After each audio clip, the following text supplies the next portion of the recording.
វាសួរបងជួយណែនាំពីសមត្ថភាពទៅកាន់ទស្សនិកជនបានទេបងបាទជំរាបសួរខ្ញុំឈ្មោះចន្ទថាជាអគ្គនាយកនៃក្រុមហ៊ុន VS Development ហើយក្រុមហ៊ុន VS Development បង្កើតឡើងនៅឆ្នាំ2018ដែលយើងផ្ដោតទៅលើសេវាកម្មប្រឹក្សាលក់ថែទាំនិងលក់គ្រឿងបន្លាស់ចរាយន្តគ្រប់ប្រភេទតើមានកត្តាអ្វីខ្លះដែលបណ្ដាលឲ្យខាង VS នាំចូលចរាយន្តម៉ាកជប៉ុនសាន់យ៉ូមកក្នុងប្រទេសកម្ពុជាបងបាទដោយសារជាហ៊ានដំបូងក្រុមហ៊ុនផ្ដោតលើសេវាកម្មថែទាំនិងលក់គ្រឿងបន្លាស់អញ្ចឹងយើងមានលិះអតិថិជនក្នុងដៃស្រាប់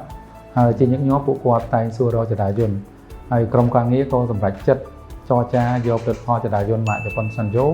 ដាច់មុខនៅក្នុងប្រទេសកម្ពុជាណាមួយ brand សាន់យ៉ូជា brand អន្តរជាតិហើយរបស់ប្រទេសជប៉ុនដោយមើលឃើញការរីកចម្រើនហេដ្ឋារចនាសម្ព័ន្ធសំណង់អគារនិងចង់ចូលរួមអភិវឌ្ឍសង្គមជាពិសេសជាមួយវិស័យអចលនទ្រព្យនៅពេលនាំចូលចរាយន្តដំបូងតើបងជួបប្រទះបញ្ហាប្រឈមអ្វីខ្លះនៅពេលចាប់ផ្ដើមបងបាទមុនដំបូងគឺយើងផ្នែកធនធានមនុស្សតែម្ដងព្រោះសម្រាប់អាជីវកម្មនេះគឺត្រូវការអ្នកជំនាញបច្ចេកទេស